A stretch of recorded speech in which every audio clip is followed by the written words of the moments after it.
Hello, नमस्कार। आज मैं भक्ति काल के सुप्रसिद्ध कवि भक्त रसखान जी के सवैया छंद लेकर आपके सम्मुख प्रस्तुत हूँ। इससे पहले वाले वीडियो में उनका परिचय और उनके दो सवैयों की व्याख्या प्रस्तुत की थी। शेष अन्य सवैया जो आपके पाठ्यक्रम में हैं उनको एक एक को आपके सम्मुख व्याख्या की दृष्टि से प्रस्तुत कर रहा हूँ। देखिए, भक्त रसखान जी की भक्ति भावना। मोर पंखा सिर ऊपर राखी हो, गुंज की माल गरे पहिरूंगो, ओढ़ी पीताम्बर ले लकुटी बन गोधन ग्वारनी संग फिरोंगो। भाव तो वो ही मेरो रसखानी, सो तेरे कहे सब स्वांग करोंगो। या मुरली मुरली धर की अधरान धरी अधरान धरूंगो। या मुरली मुरली धर की अधरान धरी अधरा न धरूंगो। प्रस्तुत छंद के कुछ कठिन शब्द देखें। गुंज यानी गुंजा, घुंगुची बोलते हैं उसको। पीतम्बर पीताम्बर पीला वस्त्र। लकुटी यानी लकुड़ी लकड़ी। गोधन गाय।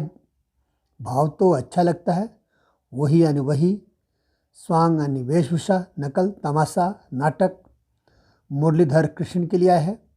अधरान अधरों पर। प्रसंग इस प्रकार है।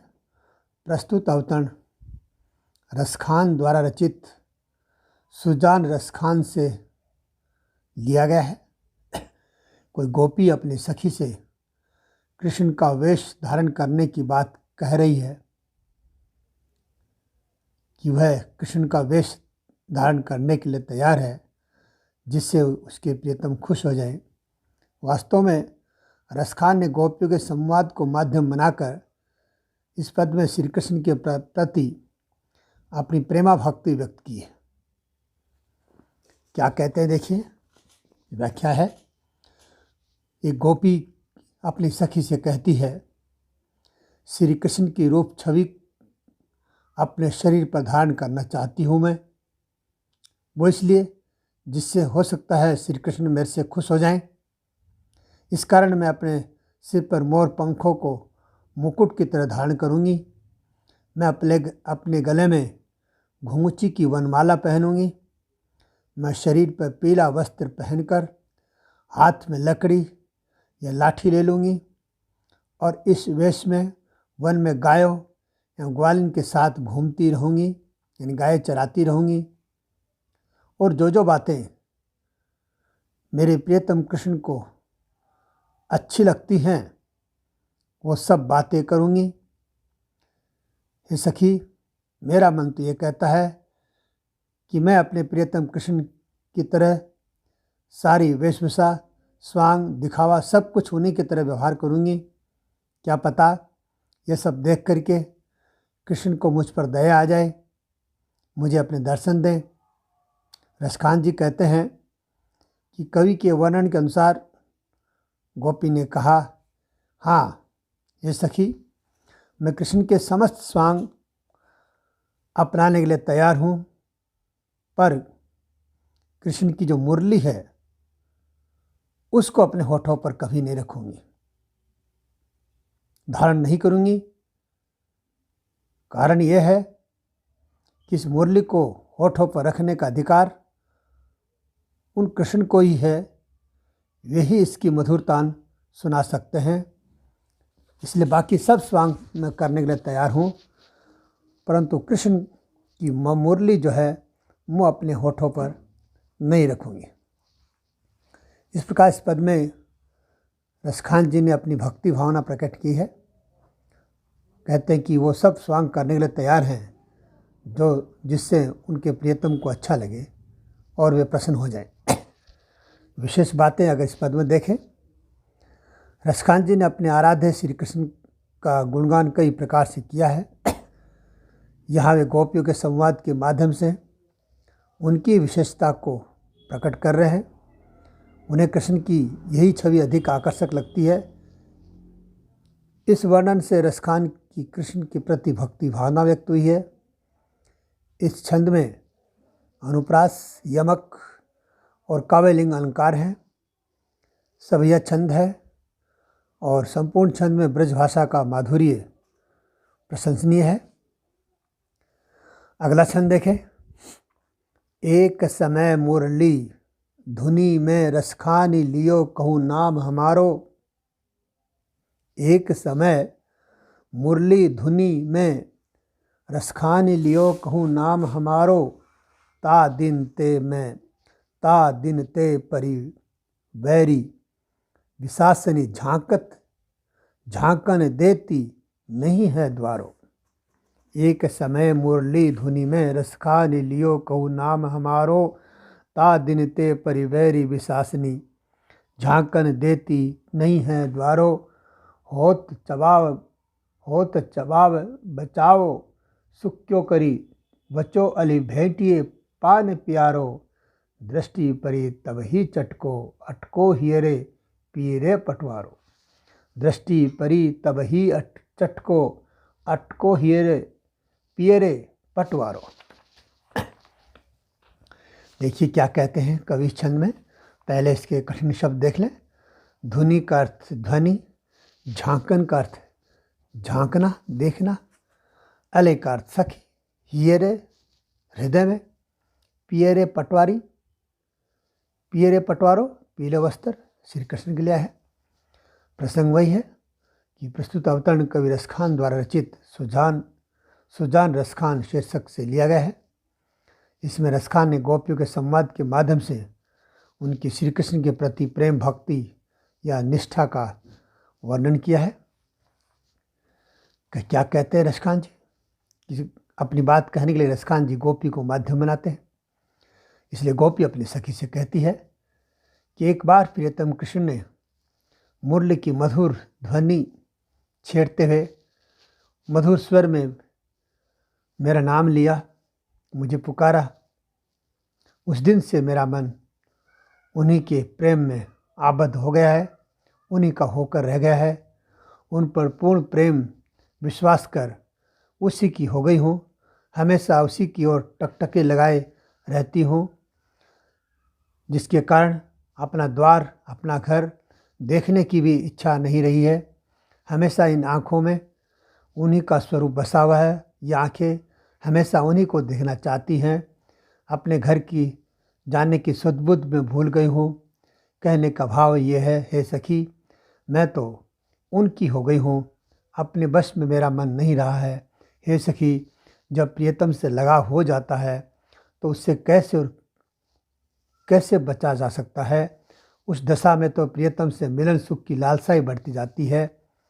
कवि रसखान के वर्णन के अनुसार प्रेमासक्त गोपी कहती है कि उनकी दृष्टि तब से उन्हीं की ओर लगी हुई है। हृदय में पीताम्बरधारी कृष्ण की माधुरी छवि पर दृष्टि अटक गई है। अब तो दृष्टि में वो छवि निकल नहीं रही है। मेरी दृष्टि में उस छवि के अलावा किसी और का आकार नहीं बस रहा है। मेरा मन कहीं और जाने को नहीं कर रहा है। अब तो सिर्फ और सिर्फ कृष्ण से मिलने की कामना है। उन्हीं के स्वरूप में मेरा मन अटक करके रह गया है। सखी, आप बताओ अब मैं क्या करूं। विशेष बातें अगर देखें तो कवि रसखान ने गोपियों की प्रेमासक्ति के साथ ही अपनी प्रेम निष्ठा एवं भक्ति भावना की व्यंजना की है। छंद में ब्रज भाषा का सौंदर्य है। इस छंद में अनुप्रास, काव्यलिंग एवं रूपक अलंकार प्रयुक्त हुए हैं। सविया छंद तो है ही। सविया छंद की गति यति बहुत सुंदर और प्रशंसनीय है। संपूर्ण छंद में रसखान जी की प्रेमा भक्ति प्रकट हुई है। अगला छंद देखें। गावे गुनी गणिका गंधर्व ओ सारद शेष सबे गुण गावत। नाम अनंत गणंत गणेश जो ब्रह्म त्रिलोचन पार न पावत। जोगी जति तपसी अरु सिद्ध निरंतर जाहि समाधि लगावत। ताही अहिर की छोहरियाँ छछिया भरी छाछ पे नाच नचावत। ताही अहिर की छोहरियाँ छछिया भरी छाछ पे नाच नचावत। जरा कठिन शब्द देखें छंद की व्याख्या से पहले। गुनी का अर्थ है गुणवान, गणिका का अर्थ है गणिका वेश्या अप्सरा, गंधर्व का अर्थ है गंधर्व संगीत प्रिय एक देव योनि का नाम है, सारद का अर्थ है सरस्वती, शेष का अर्थ है शेषनाग, त्रिलोचन का मतलब शिव है, छछिया यानी मिट्टी का छोटा पात्र जिसे हंडी बोलते हैं। प्रसंग वही है। प्रस्तुत अवतरण रसखान द्वारा रचित सुजान रसखान से लिया गया है। इसमें उन्होंने बताया है कि श्री कृष्ण अपने भक्तों पर सहज भाव से प्रसन्न हो जाते हैं। व्याख्या इस प्रकार है। इस छंद में रसखान कवि कहते हैं कि श्री कृष्ण तो परमात्मा के साक्षात रूप हैं। उन्हें प्राप्त करने के लिए विद्वान लोग गणिकाएँ, गंधर्व, सरस्वती, शेषनाग आदि सभी उनके गुणों का गान करते हैं, अनेक यत्न करते हैं। उनके नाम अनंत हैं। उन अनंत नामों को अग्रणी पूज्य देव गणेश जी, ब्रह्मा जी तथा शिव जी आदि देव बार बार नाम का सुमिरन करते हैं, याद करते रहते हैं, फिर भी वे उनका पार नहीं पाते, अर्थात उसके दर्शन नहीं कर पाते हैं, उसकी महिमा का अंत नहीं पा पाते हैं। योगी, यति, तपस्वी, सिद्धजन आदि उस परमेश्वर के साक्षात्कार के लिए सैकड़ों वर्षों तक समाधि लगाते हैं, ध्यान लगाते हैं, संसार के भोग्य पदार्थों का त्याग करते हैं, वन में जीवन व्यतीत करते हैं, फिर भी वे उसे नहीं प्राप्त कर पाते। ऐसे अगम अनंत नामधारी परमात्मा के साक्षात अवतार स्वरूप श्री कृष्ण को अहिर की लड़कियां छाछ भरी मटकियों पर छाछ से भरी मटकियों लेकर छाछ के लिए नाच नचाती रहती हैं। कहने का भाव कवि का यह है कि थोड़ी सी छाछ की खातर श्री कृष्ण अपनी प्रेम भक्ति करने वाले गोपियों की इच्छा कामना के अनुसार संसार की लीला करते हैं। उनके कहे अनुसार मुरली बजाते हैं, उनके कहे अनुसार नाचते हैं। ऐसी है प्रभु की लीला। लीला प्रभु की अपार है। जिस प्रभु को पाने के लिए लोग अनेक जप तप यत्न करते हैं, अनेक योग करते हैं, हठ योग करते हैं, सैकड़ों साल तक तपस्या करते हैं, घर बार त्यागते हैं, फिर भी उस प्रभु की महिमा को नहीं पा सकते। उस प्रभु को ब्रज की जो गोपियाँ हैं सहजी रूप में प्राप्त कर लेती हैं और छोटी छोटी बातों पर उस प्रभु को नचाती हैं, अपने इशारों पर उनसे संसार की लीला कराती हैं। और प्रभु भी ऐसे हैं कि उनको खुश करने के लिए उनके इशारों पर लीला करते हैं, नाचते हैं। प्रभु ऐसे हैं। कहने का भाव यह है कि प्रभु बड़े सरल हैं, उनको पाना भी बड़ा सहज और सरल है। उसके लिए प्रेम भक्ति की ज़रूरत है, न कि कोई कठोर तपस्या की ज़रूरत है, न कठोर यत्न करने की ज़रूरत है, न कोई हठ योग करने की ज़रूरत है, न घर बार त्यागने की ज़रूरत है। अगर ज़रूरत है तो अपने मन के अंदर प्रभु से प्रेम पैदा करने की आवश्यकता है। जहाँ प्रेम है वहाँ प्रभु हाजिर हैं और उनके इशारों पर सब कुछ करने के लिए प्रभु तैयार हैं। उन ऐसे भक्त ही प्रभु के दर्शन प्राप्त कर सकते हैं। इसलिए कहना ये चाहते हैं कि प्रभु को प्राप्त करना बहुत सहज है। जो लोग कठिन यत्न में लगे हैं वो कभी प्रभु के दर्शन नहीं पा सकते हैं। उनके लिए दर्शन प्राप्त करना बड़ा कठिन है, क्योंकि वे प्रभु को बहुत कठिन और असहज मान करके चलते हैं, जबकि उसके लिए प्रेम भाव होना जरूरी है। इस पद में अगर विशेष बातें देखें तो श्री कृष्ण को परमात्मा का पूर्ण अवतार माना है। उनके भक्त वत्सल स्वभाव का चित्रण किया है कि प्रभु सिर्फ भक्त का प्रेम देखते हैं। इससे कवि ने अपनी आस्था तथा गोपियों के अहोभाग्य की भावना प्रकट की है। इस छंद में अनुप्रास, विशेषोक्ति एवं काव्यलिंग अलंकार प्रयुक्त हुए हैं। संपूर्ण छंद में सवैया यति गति प्रशंसनीय है और ब्रज भाषा का ललित संपूर्ण छंद में विद्यमान है। इस तरह से इस वीडियो में रसखान जी के 3 पदों की व्याख्या मैंने प्रस्तुत की।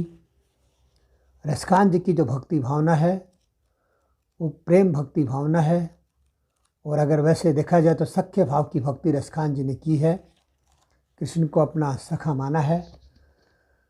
तो आप ये भी कह सकते हैं कि सख्य भाव की भक्ति भावना रसखान जी की है। मुसलमान होते हुए भी श्री कृष्ण को अपना आराध्य स्वीकार करना ये अपना आप में एक बड़ी बात है। रसखान जी का जीवन पूरा का पूरा कृष्ण भक्ति में बीता है। इनके शेष जो आगे के जो छंद रह गए हैं वो मैं अगले वीडियो में आपके समक्ष प्रस्तुत करूँगा। तब तक के लिए मैं आप सबसे इजाज़त चाहता हूँ। आप सबको बहुत बहुत धन्यवाद, आभार।